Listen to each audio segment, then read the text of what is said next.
आइए आज हम स्टडी करेंगे क्वेश्चन नंबर 61। कह रहा है which one of the following organism is not N eukaryote. Not को ध्यान दीजिए।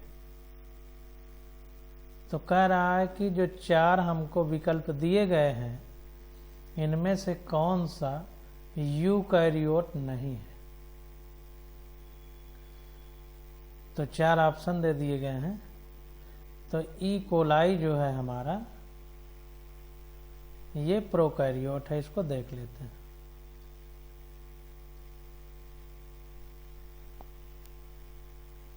इकसठ का बी नंबर क्वेश्चन हमने पहले ही पढ़ा है, इसके पहले भी ये आ चुका है। तो ई कोलाई यानी Escherichia coli bacterium is not an example of eukaryotic cell.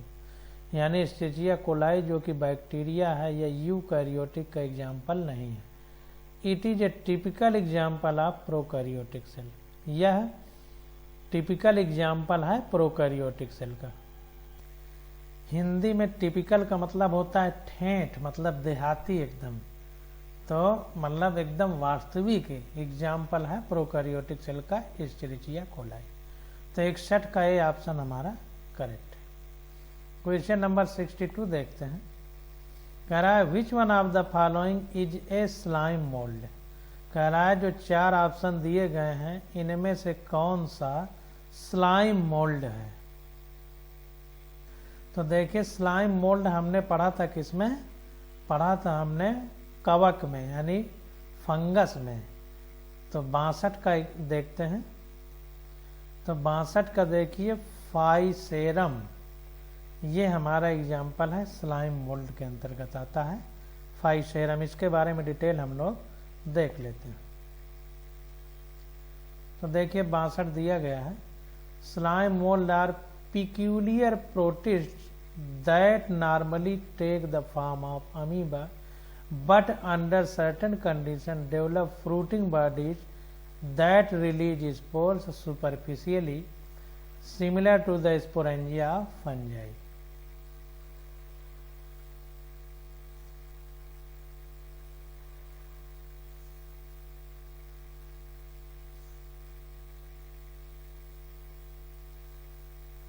तो यहाँ पर देखिए एक पेक्यूलियर वर्ड आया है। पेक्यूलियर का मतलब होता है अद्भुत या विचित्र।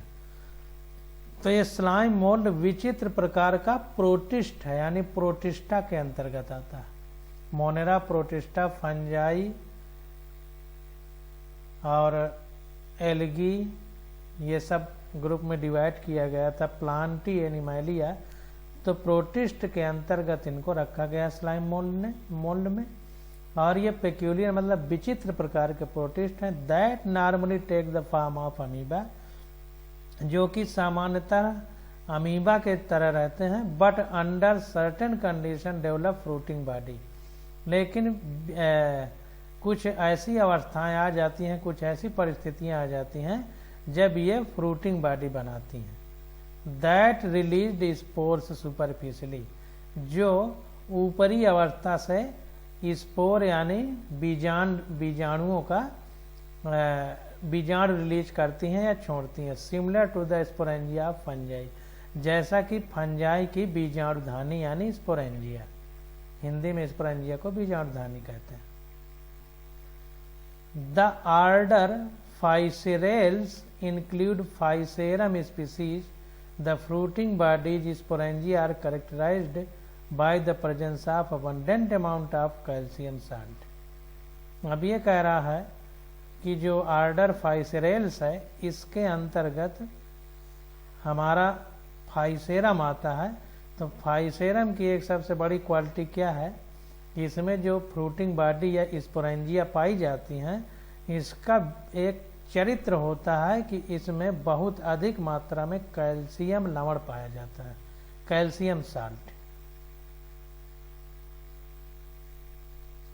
आगे कह रहा है the order comprises 142 species which are placed under 12 genera Physarum पॉलीसिफेलेनम।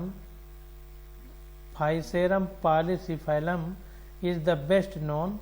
The somatic phase is The somatic phase is multinuclear diploid holocarpic plasmodium which is the product of syngamy. ये सब कुछ मतलब नहीं है क्योंकि एनसीईआरटी में दिया नहीं है, बस उतना ही पर्याप्त है। आगे देखते हैं 63 नंबर क्वेश्चन।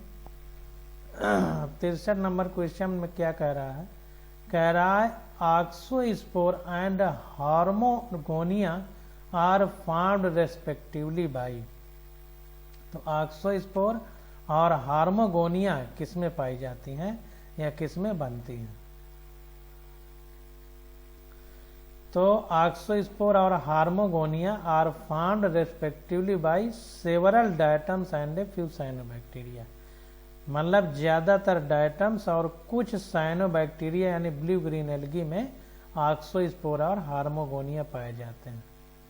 बीजाणु हैं वैसे ही जैसे पीछे पढ़े हैं। तो ऑक्सोस्पोर और हार्मोगोनिया डायटम्स और साइनोबैक्टीरिया में पाए जाते हैं। तो इसका सॉल्यूशन देख लेते हैं।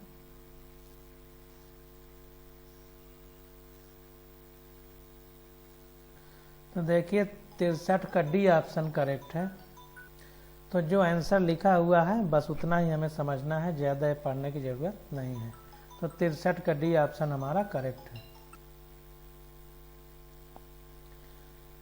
तो auxospore hormogonia several diatoms and a few cyanobacteria में पाया जाता है, कि बहुत सारे डायटम्स में और कुछ डायटम्स और कुछ साइनोबैक्टीरिया में।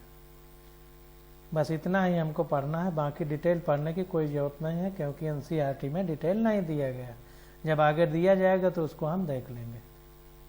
64 number question, when A fresh water protozoan processing A contractile vacuole is placed in a glass containing marine water the vacuole will. तो कह ये रहा है कि एक स्वच्छ जल में पाए जाने वाले प्रोटोजोआ को जिसमें संकुचनशील रिक्तिका यानी कॉन्ट्रैक्टाइल वैक्यूल पाई जाती है जो फूल पिचक सकती है, is placed in a glass containing marine water. उसको एक ग्लास में, एक कांच के ग्लास में भर दिया जाता है और उसमें क्या है, कांच के ग्लास में मैराइन वाटर यानी समुद्र का जल है। तो अब आपको ये दिमाग लगाना है कि समुद्र का जल खारा होता है यानी उसमें नमक होता है। तो कह रहा है कि स्वच्छ जल में उसमें जो संकुचनशील रिक्तिका यानी कॉन्ट्रैक्टाइल वैक्यूल बन रही थी, अब जब खारे जल में उस प्रोटोजोआ को डाल दिया जाएगा तो क्या होगा। तो मोटी मोटी भाषा में हमारी बात को समझिए कि संकुचनशील रिक्तिका क्यों होती है, उसका काम क्या है। तो संकुचनशील रिक्तिका उसी तरह मान लीजिए कि जैसे एक नाव में आप बैठे हैं और नाव में छेद है और उस छेद से पानी आ रहा है, तो नाव डूबने न पाए तो उसको क्या करेंगे, उस पानी जो नाव में भर रहा है उसको बाल्टी से बाहर फेंकना पड़ेगा। अगर बाल्टी से बाहर पानी नहीं फेंकेंगे तो नाव डूब जाएगी।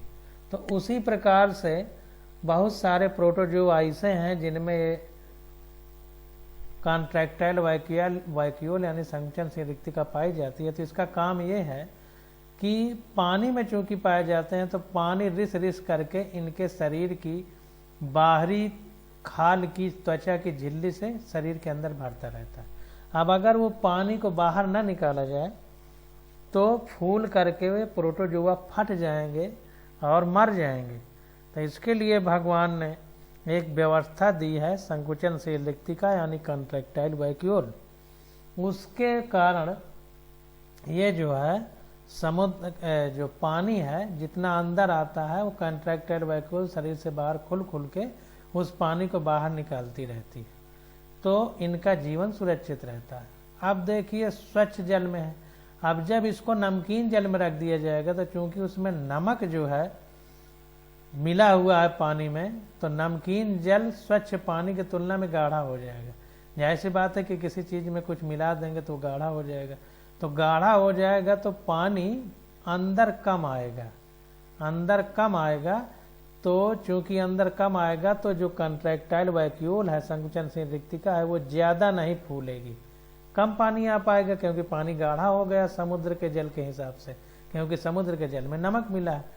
तो क्या होगा, जो कॉन्ट्रैक्टाइल वैक्यूल या संकुचनशील रिक्तिका है उसका आकार छोटा हो जाएगा। तो 64 का डी ऑप्शन देखिए, डिक्रीज इन साइज, यानी साइज में छोटी हो जाएगी। तो 64 का देखते हैं हम लोग सॉल्यूशन। तो 64 का डी ऑप्शन देखिए करेक्ट है। तो देखिए amoeba is a fresh water protozoan containing contractile white that it means for osmoregulation. तो ये कह रहा है कि जो अमीबा है स्वच्छ जल में पाया जाने वाला प्रोटोजोआ है जिसमें संकुचनशील रिक्तिका पाई जाती है, that it mean for osmoregulation, और ये परासरण नियंत्रण का काम करती है। ऑस्मोरेगुलेशन का मतलब परासरण, मतलब पराई सरण में चले जाना, यानी पानी बाहर है और वो अंदर चला आया और अंदर से फिर बाहर फेंका जाएगा, तो इसको ऑस्मोरेगुलेशन बोलते हैं या परासरण नियंत्रण बोलते हैं। When amoeba is placed in marine water, जब अमीबा को समुद्री जल में रख दिया जाता है, then the water from the contractile vacuole will move out resulting in decrease in size of it. तो जब इसको समुद्री जल में रख दिया जाता है तो देखिए जो कंट्रैक्टाइल वैक्यूल है, संकुचनशील रिक्तिका है, तो जब बाहर समुद्री जल हो जाएगा और पहले वो स्वच्छ जल में था, ये इस तरह समझा रहा है। हमने दूसरी तरह समझाया था कि चूंकि अंदर जल कम जा पाएगा तो उतनी बड़ी नहीं हो पाएगी, ये इस तरह समझा रहा है, ये मान रहा है कि पहले से समुद्री जल उसके शरीर के पहले से स्वच्छ जल के कारण कंट्रैक्टाइल वैक्यूल यानी संकुचनशील रिक्तिका बनी हुई है। तो पहले से जब बनी हुई है और बाहर समुद्र का जल हो जाएगा, तो समुद्र का जल चूंकि गाढ़ा है क्योंकि नमक उसमें मिला हुआ है, तो पानी अपने हाई कंसंट्रेशन ज्यादा सांद्रता से कम सांद्रता की ओर जाता है। तो चूंकि अंदर जो संकुचनशील रिक्तिका में पानी भरा हुआ है उसमें नमक नहीं है, इसका मतलब यहाँ पर पानी का सांद्रता ज्यादा है। बाहर चूंकि उस पानी में नमक भी मिल गया तो बाहर सांद्रता कम है, तो पानी की सांद्रता जहाँ ज्यादा है तो वहां से वो कम सांद्रता की ओर जाएगा। या इसको ये कह सकते हैं, अगर इसको कहें तो उल्टा भी कह सकते हैं कि चूंकि बाहर के पानी में नमक ज्यादा मिला है तो पानी की सांद्रता न कह के ये कहेंगे कि विलयन की सांद्रता बाहर ज्यादा है, क्योंकि नमक हमारा विलय हो गया और पानी विलायक हो गया जो समुद्र का है, तो बाहर विलयन की सांद्रता ज्यादा है तो अंदर से पानी बाहर की ओर जाएगा, इसलिए संकुचनशील रिक्तिका छोटी हो जाएगी। तो वही कह रहा है कि when amoeba is placed in marine water, जब अमीबा को समुद्री जल में रख दिया जाता है, then the water from the contractile vacuole will move out resulting in decrease in size of it. तो क्या होगा कि अमीबा के अंदर जो संकुचनशील रिक्तिका है उसका पानी बाहर की ओर मूव करने लगेगा। क्यों? क्योंकि बाहर विलयन का कंसंट्रेशन यानी सांद्रता ज्यादा है, तो बाहर की ओर जब मूव करने लगेगा तो जाहिर सी बात है कि जो संकुचनशील रिक्तिका है उसका पानी बाहर जाने लगेगा, तो संकुचनशील रिक्तिका या कंट्रैक्टाइल वैक्यूल छोटी हो जाएगी। तो वही कह रहा है कि contractile vacuole will increase in size if it is placed in hypotonic solution. अगर तनु विलयन में रख देंगे, हाइपोटोनिक का मतलब तनु विलयन और हाइपरटोनिक का मतलब सांद्र विलयन, तो अगर तन विलयन में रख देंगे तो ये बड़ी हो जाएगी। Water will enter into contractile vacuole this increase in size and ultimately it will burst and disappear. अगर हम इसको तन विलयन में रख देंगे यानी जिसका गाढ़ापन कम है, तो अमीबा के अंदर पानी जाने लगेगा और वो संकुचनशील रिक्तिका बड़ी होने लगेगी, और बड़ी होते होते अगर उसका पानी बाहर नहीं निकाला जाएगा तो बर्स्ट एंड डिसअपीयर, फट जाएगी और खत्म हो जाएगी।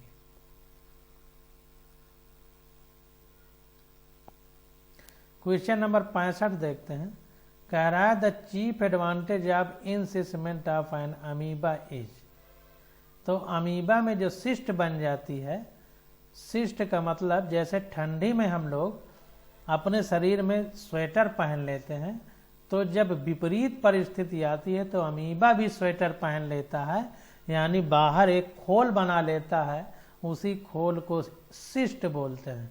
तो वही कह रहा है कि the chief advantage of encystment of amoeba is. तो अमीबा में बाहर खोल बनने का सबसे बड़ा लाभ क्या है? चीफ एडवांटेज का मतलब सबसे बड़ा लाभ क्या है? तो देखिए the ability to survive during adverse physical condition, जैसे ठंडी हमारे लिए विपरीत परिस्थिति है कि हमारे शरीर को बचाना है, तो विकराल परिस्थिति या विपरीत परिस्थितियां होंगी तो यही सिस्ट जो है अमीबा को बचाएगी। तो कह रहा है the ability to survive during adverse physical condition, जब भौतिक अवस्थाएं विपरीत होंगी तो उस समय जो है भी अमीबा इस सिस्ट के कारण सर्वाइव कर पाएगा, यानी जिंदा रह पाएगा। तो 65 का ये वाला ऑप्शन हमारा करेक्ट है।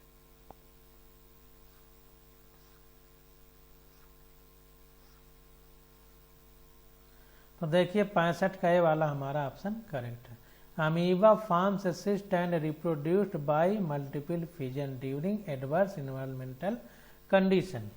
कह रहा है अमीबा सिस्ट बना लेता है और मल्टीपल फिजन यानी बहु विभाजन द्वारा जनन करता है, रिप्रोडक्शन करता है एडवर्स इन्वायरमेंटल कंडीशन, जब वातावरण की परिस्थितियां विपरीत होती हैं तब। बाकी जो भी लिखा है उसकी कोई जरूरत नहीं है, उसमें टाइम बर्बाद करने की कोई जरूरत नहीं है। अब हम लोग देखते हैं 66 नंबर क्वेश्चन। तो देखिए क्या कह रहा है, in which of the following animals dimorphic nucleus is found. ये देखिए पीछे भी आ चुका है। डाया मीन्स दो, मार्फिक मतलब आकृति वाला, यानी द्विआकृति वाला न्यूक्लियस किसमें पाया जाता है। तो हमने पैरामीशियम में पढ़ा था कि इसमें माइक्रो और माइक्रो न्यूक्लियस दो तरह के पाए जाते हैं। माइक्रो न्यूक्लियस जनन में हेल्प करता है और माइक्रो न्यूक्लियस हमारा भोज्य पदार्थों से संबंधित है। पीछे पढ़ चुके हैं, तो 66 का डी ऑप्शन हमारा करेक्ट हो जाएगा। 66 का देखिए डी ऑप्शन हमारा करेक्ट, पीछे भी पढ़ चुके हैं। तो dimorphic nucleus means two type of nuclei are present in paramecium caudatum. तो डायामॉर्फिक शब्द का मतलब, डाया का मतलब दो, तो द्विमार्फिक का मतलब दोहरे स्ट्रक्चर वाले, यानी दो प्रकार के न्यूक्लियस पाए जाते हैं।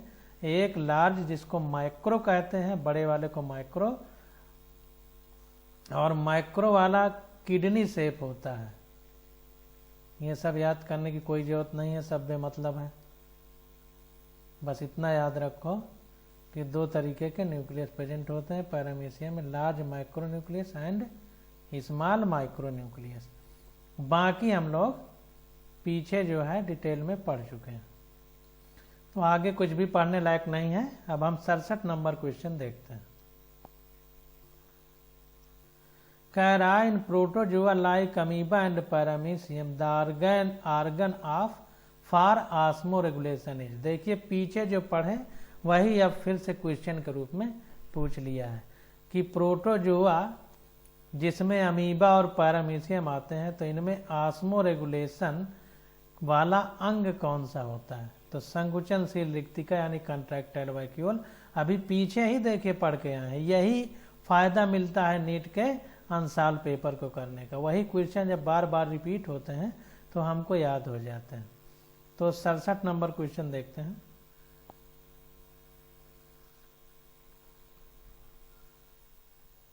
तो 67 का ये ऑप्शन देखिए करेक्ट है। The function of contractile vacuole is osmo regulatory, यानी संकुचनशील रिक्तिका जो है उसका परासरण नियंत्रक की तरह काम होता है, ऑस्मो रेगुलेटरी। बाकी सब बेकार है, कोई मतलब नहीं उसको पढ़ने का।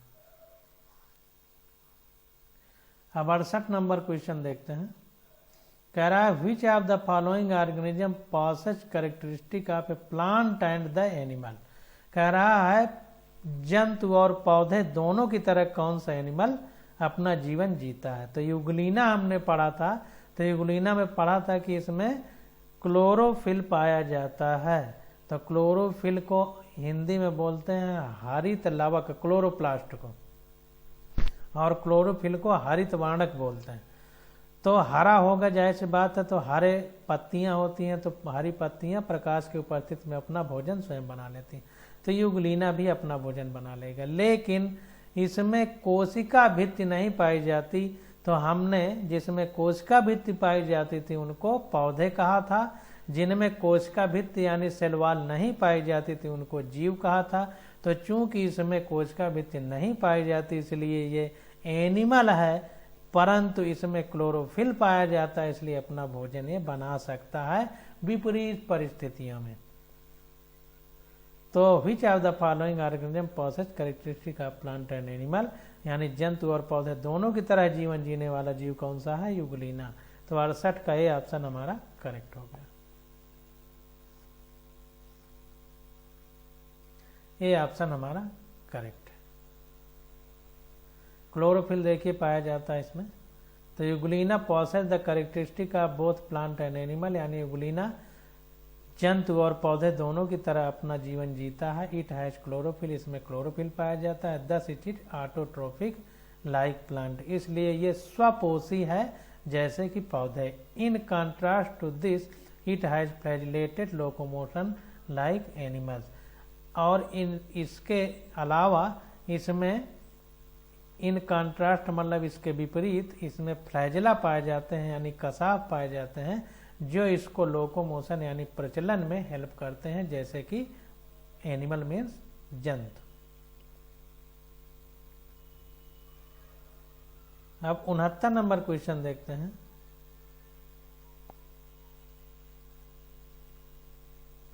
कह रहा है the function of contractile vacuole in protozoa is, संकुचनशील रिक्तिका का प्रोटोजुआ में क्या काम है? ऑस्मो रेगुलेशन, परासरण नियंत्रण पढ़ चुके हैं, तो 69 का ये ऑप्शन करेक्ट हो जाएगा।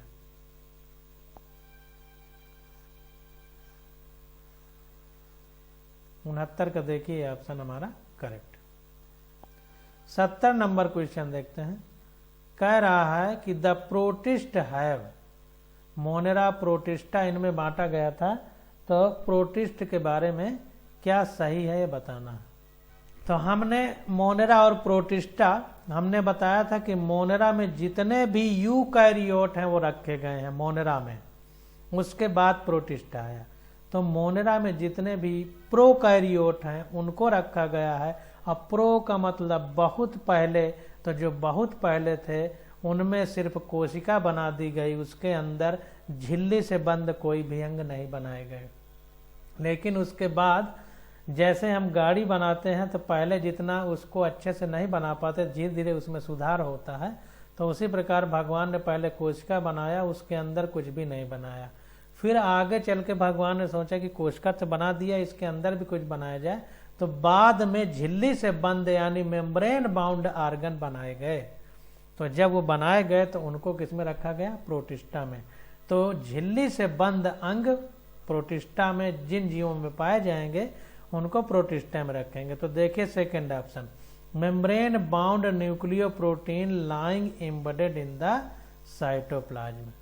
तो मेम्ब्रेन बाउंड न्यूक्लियो प्रोटीन यानी झिल्ली से बंद न्यूक्लियो प्रोटीन, एम्बेडेड मतलब डूबी रहती है, साइटोप्लाज्म मतलब तरल पदार्थ जो कोशिका के अंदर पाया जाता है। तो 70 का बी ऑप्शन हमारा सही हो जाएगा।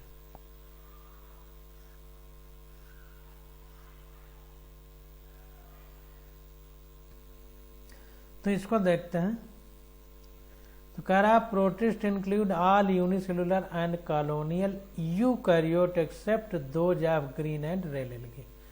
तो कह रहा है प्रोटिस्टा के अंतर्गत वो सारे एक कोश की, यूनिसेलुलर मतलब एक कोश की, और कॉलोनियल मतलब इकट्ठा एक जगह रहने वाले, ग्रुप में रहने वाले यूकैरियोट्स आते हैं, except green and red algae मतलब हरे और लाल शैवाल के अलावा। एक्सेप्ट का मतलब ये अपवाद है। They are broadly divided into 3 groups, इनको 3 ग्रुप में डिवाइड किया गया है, photosynthetic, slime mould and protozoan. एक प्रकाश संश्लेषी, दूसरे स्लाइम मोल्ड और तीसरा प्रोटोजोआ में डिवाइड किए गए। The protistans cells are typically eukaryotic having membrane bound organelles like mitochondria, chloroplast, golgi body, endoplasmic reticulum, nucleus etcetera. कह रहा है कि जो प्रोटिस्ट हैं इनमें टिपिकली मतलब कि मुख्य रूप से मेम्ब्रेन बाउंड मतलब झिल्ली से बंद अंग पाए जाते हैं, जैसे माइटोकॉन्ड्रिया, झिल्ली से बंद होती है। क्लोरोप्लास्ट यानी हरित लवक झिल्ली से बंद होता है। गाल्गी बॉडी झिल्ली से बंद होता है। इंडोप्लाज्मिक रेटिकुलम यानी अंतः प्रदब्बी जालिका में भी होता है, न्यूक्लियस में भी होता है। आगे इनके बारे में हम लोग डिटेल पढ़ेंगे। न्यूक्लियस इज वेल डिफाइंड, इसमें केंद्रक जो होता है बहुत वेल डिफाइंड होता है, मतलब अच्छी तरह से विकसित होता है। Protist can be uninucleate, binucleate at multinucleate. जो प्रोटिस्ट होते हैं वो एक केंद्र की हो सकते हैं, द्वि केंद्र की या बहु केंद्र की, कुछ भी हो सकते हैं। The genetic material is linear DNA, ध्यान दीजिए, the genetic material is linear DNA enclosed by. अब देखिए जेनेटिक मटेरियल जो होता है ये लीनियर डीएनए होता है। The genetic material is linear DNA, ध्यान दीजिए। प्रोकैरियोट में सर्कुलर डीएनए था, जैसे बैक्टीरिया में हम लोग पढ़ते थे, लेकिन इसमें यूकैरियोट में यानी प्रोटिस्ट में जितने भी हैं उनमें लीनियर डीएनए होता है, इनक्लोज्ड बाय न्यूक्लियर इनवेलप, और केंद्रक की झिल्ली द्वारा या खोल द्वारा बंद रहता है। Complexed with protein and organized into distinct chromosome, और जटिल प्रोटीन द्वारा बना होता है और डिस्टिंक्ट क्रोमोसोम, इसको मतलब डीएनए को एक तरह से क्रोमोसोम कहते हैं, क्योंकि ये अगली पीढ़ी में गुण दोष जो होते हैं अगले बच्चों में ले जाता है, ये कहने का मतलब। अब 71 नंबर क्वेश्चन देखते हैं। In amoeba and paramecium osmoregulation occurs through. फिर वही सवाल आ गया कि अमीबा और पैरामीशियम में जो परासरण नियंत्रण होता है किसके द्वारा? कंट्रैक्टाइल वैक्यूल यानी संकुचनशील रिक्तिका द्वारा। तो 71 का सी ऑप्शन हमारा करेक्ट हो जाएगा। तो देखिए 71 का सी ऑप्शन हमारा करेक्ट है। अब ये सब पढ़ने की कोई जरूरत नहीं है। 72 नंबर क्वेश्चन देखते हैं। Plasmodium the malarial parasite belongs to class. जो प्लाज्मोडियम है हमारा जिसके द्वारा मलेरिया फैलता है उसको किस में रखा गया है? तो प्लाज्मोडियम जो मलेरिया पैरासाइट है इसको स्पोरोजुआ में रखा गया है, स्पोरोजुआ में रखा गया।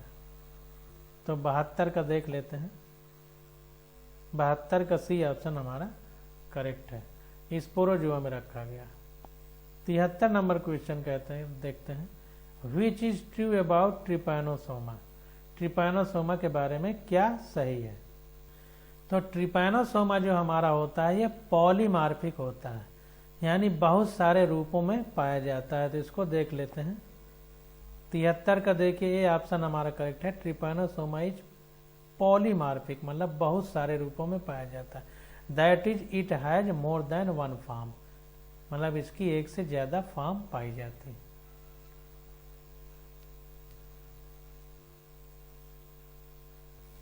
बस इतना ही हमारे काम का है, बाकी सब बेकार की चीजें उसको नहीं पढ़ना।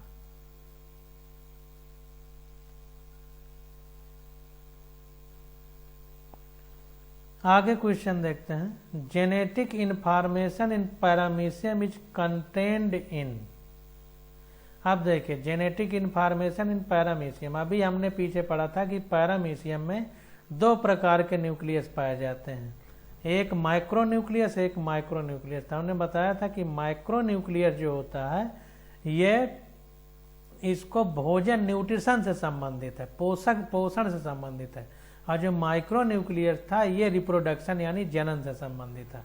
तो जो जनन से संबंधित होगा वही जो है जेनेटिक इंफॉर्मेशन यानी वांशिक लक्षणों को अगली पीढ़ी में ले जाएगा। तो ए वाला ऑप्शन हमारा करेक्ट होगा। तो देख लेते हैं 74 का।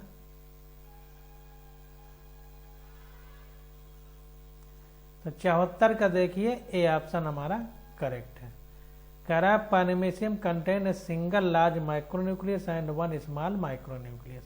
पैरामीशियम जो होता है उसमें एक बहुत बड़ा लार्ज न्यूक्लियस पाया जाता है और दूसरा स्मॉल यानी छोटा न्यूक्लियस पाया जाता है, जिसको माइक्रोन्यूक्लियस कहते हैं। The micronucleus controlled metabolism such as feeding. जो माइक्रोन्यूक्लियस होता है बड़ा वाला वो क्या करता है? मेटाबॉलिज्म यानी उपापचय को नियंत्रित करता है, सच एज फीडिंग मतलब जैसे खाना।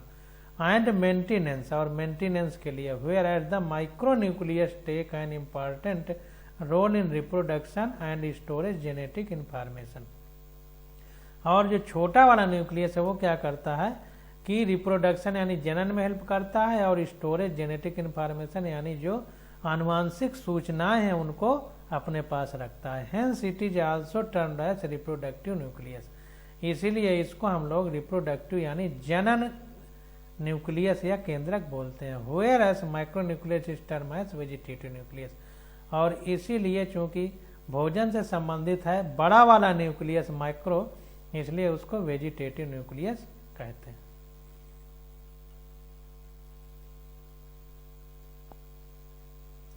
अब 75 नंबर क्वेश्चन देखते हैं। Trypanosoma belongs to class, trypanosoma को किस क्लास में रखा गया। 75 का देखिए बी वाला ऑप्शन हमारा करेक्ट है, जूफ्लैजिलेटा, ट्रिपैनोसोमा को जूफ्लैजिलेटा के अंतर्गत रखा गया।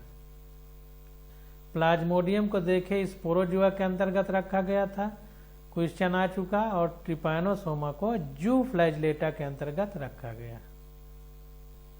तो अब आज यहीं तक, अब अगले लेक्चर में फिर से स्टडी करेंगे।